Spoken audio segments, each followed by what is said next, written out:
So, Perfect. yeah, thank you for doing this, Olivia. We appreciate you taking the time to chat. Oh, of course. Um, I'm so happy to be here. so, how have these last few months been for you? Because it looks like you guys in Nashville are kind of way ahead of us at the moment. Seems like things are opened up. Yeah, I know. It's so interesting. Things have been, I don't know, they've just kind of been really, really strange. I think for everybody, it's been a little strange, but I went to a restaurant with my parents for the first time last week, and I was just like, this is so weird, like being out after 2 months of quarantine. Mm. And I actually got diagnosed with COVID in the beginning, and Oh, wow. like late March. So I'm so blessed that I did have mild symptoms, but now that I'm better, I now realize kind of how sick I was. So that's just been really interesting. Just before all this started, you got the chance to come to the UK, and you were one of the last people who actually made it over here. So it's been great to see somebody coming over to the UK and trying to kind of build it from the ground up. It's been really refreshing to see. So how much have you enjoyed that whole process of digging into the UK fan base? Yeah, I am so happy that I was able to come over for my UK tour. I would have been so sad had I like not been able to come over. But I saw about 2 years ago, I saw that my song You Got Me was doing super well in London. And me and my manager at the time, I was just like, hey, why don't we go over to the UK? It seems like country music is really, really booming over there. And you obviously have fans who are listening to your music. And I was okay, let's go over to the UK and see what's going on over there. And an artist always has that fear of like, is anybody going to show up? I know people are listening, but like, are people actually going to buy tickets?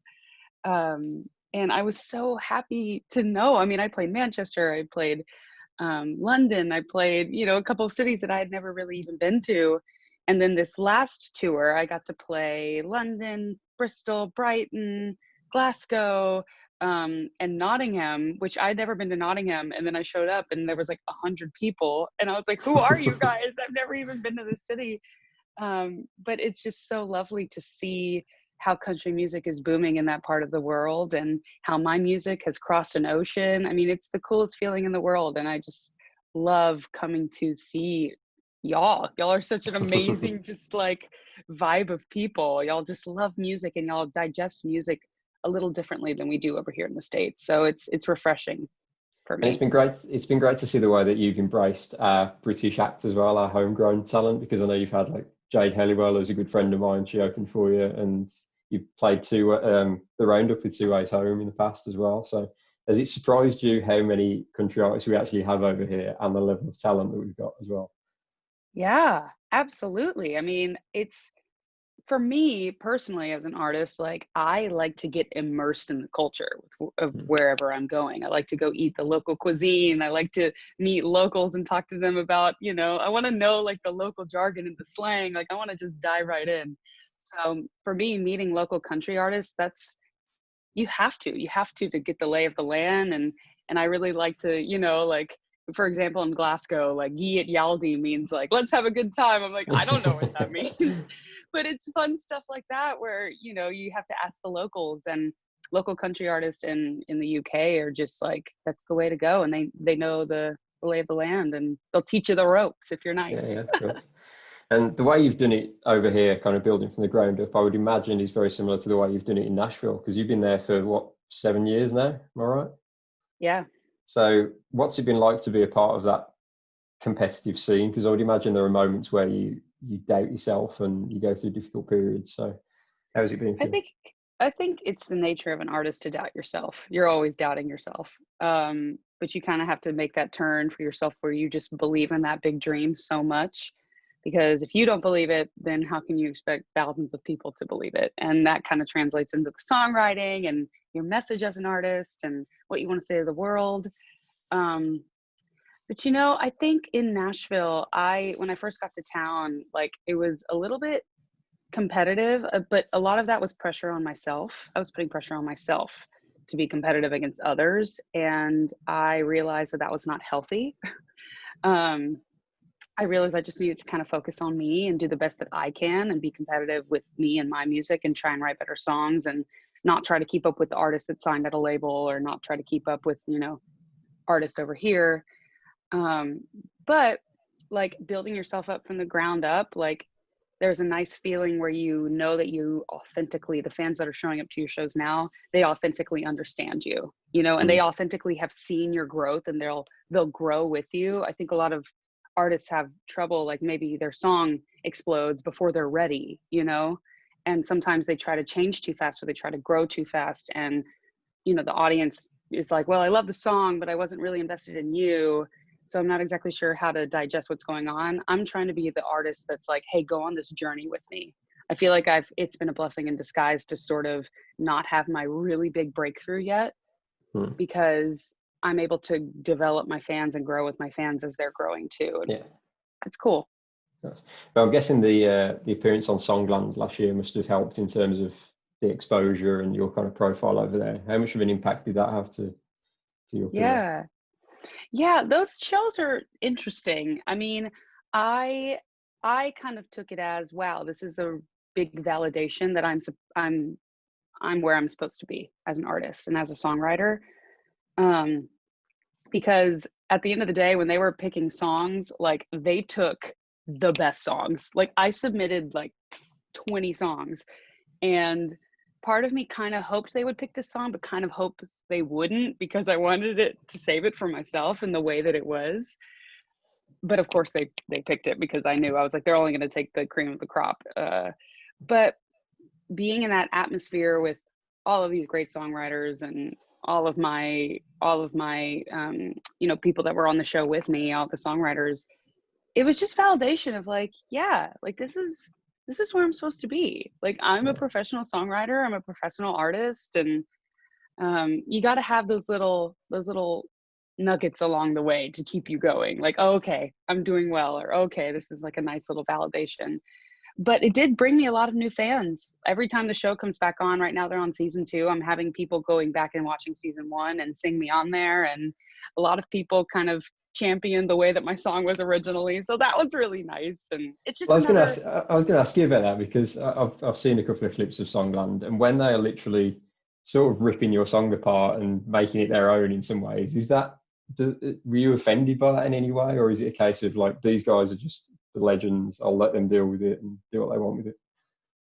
I think every day was different. One day I showed up, and me and Esther were working on the song, and I was like, oh my God, I love the lyrics. And I love that for Leona. I have to remember, because I'm an artist, you have to remember to separate both of them. It's really hard to do sometimes, because you write something. I wrote my song Perfect Skin for me, and it was very near and dear to my heart. But for Leona, she's a different artist than I am. And so she wanted something different. So we had to go a different direction. But then one day I showed up and I was like, oh no, my piano ballad is being turned into an Oh. EDM song. But again, it's not my song anymore. It's Leona's song. So you kind of have to have a dialogue with yourself and just be like, okay, it's okay. Like take a beat, like you're learning. As long as I'm learning, I'm good. So that was a big learning process for me. In terms of your own music now, you've got the new single out now, Living Instead. And I know it's a very personal one for you. It's all about kind of self-awareness and self-treatment in a way. So what inspired you to write that kind of open book mentality song? Yeah, I think it's the accumulation of all the lessons I've learned as an artist in Nashville the last 7 years. I think sometimes a mentor of mine told me, like, an artist's job is you get lost, you go out into the world, and you answer all your questions and you do all your research, and you come back when you're a little bit found, and you hopefully write a project that's like 12 cohesive songs. And then after you write those songs, you found yourself, and then your job is to go out and get lost again. And I truly feel like it's such an ode to an artist and testament, because we're supposed to always be questioning the world, feelings, the human experience. That's what we write about, right? And I truly feel like the last 7 years I've kind of been on this. I got to Nashville and I thought I knew what I wanted, and I thought my career was going to go this certain way, but it actually went, like it went a way that I had no idea. And so I had to let go and undo a lot of those preconceived notions I thought I was going to be and the path I was going to take. and kind of let life happen and let my artistry happen the way that it was supposed to. But about 2017, I realized I got into a lot of bad habits on the road. I wasn't taking care of myself, staying up too late, drinking too much, like just the songs weren't good enough. I had to have an honest conversation with myself as a songwriter and as an artist. I was like, I don't think I've reached my potential. So what am I going to do? I'm going to take a beat. I'm going to rehab my body. I'm going to go to therapy. I'm going to go work with a trainer. Cause like I had a lot of vocal issues and I had a lot of neck issues that I had to work out. But one day after therapy, I was walking out of my car and I realized that I was being so mean to myself. Like in the mirror, I'd wake up and just be so nasty to myself. And these thoughts I didn't even realize I was having. I just was like, oh, every morning I look in the mirror and I'm like, wow, you're a loser. Like you're failing. Like, we get into these mental scripts that we can't stop sometimes because we're not aware of it because they're so ingrained. And in therapy, I realized I kind of had like a breakthrough and like, I realized I was being so mean to myself and I was walking to my car and I was like, man, I really got to stop living in my head and like start living instead. And then I have this like kind of songwriter ding light thing, like a metaphorical ding go off in my head. That's like how I know I need to be aware of what's happening. And so I took my phone out and I wrote down the idea. And then like all of a sudden this melody came over me and these lyrics came over me and the whole chorus came to me. It was like so quick. And the next day I wrote it. I was like, this is just a testament. I feel like all of us have our things we deal with and our struggles and our thought patterns, our negative thought patterns that we feel like take over. But it's important to take care of mental health. Like my music did not get to this point without me taking a beat and caring about myself and my alignment spiritually, physically, mentally. So it's just important. It's important, especially during this quarantine too. We're Absolutely. locked with our thoughts, like we're not designed to be with our thoughts this much. We need distraction. We need books. We need social interaction. We need jobs. We need all these things. And so I think a lot of people have been stuck with their thoughts and it's been a bit of a doozy. Yeah. It's been really cool to see how you've launched the podcast off the back of it as well, which is obviously heavily linked to the sentiment of the song. So for anybody who hasn't had a chance to check out the podcast yet, what can they expect from it? Yeah. I wanted to interview all the people that helped me along the way because I think it's just that message of, hey, if you're struggling, there's help. You have to step into it. You have to go out and seek it and you have to find it. And that's also a step in taking care of yourself. You have to be your own hero at some point. You have to step up and be the person that you need yourself to be. And you need to love yourself and you need to look in the mirror and just love everything you see. There's nothing selfish about it. Obviously, you don't want to be arrogant, but you need to love yourself when you look in the mirror. Again, it goes back to that thing as an artist. It's like, if I don't love myself, how do I expect all of these fans to love me? Absolutely. So I always kind of go back to that where it's like, I need to be the best version of myself that I can be. But yeah, it's just this whole just spiritual and mental and physical journey that I went on.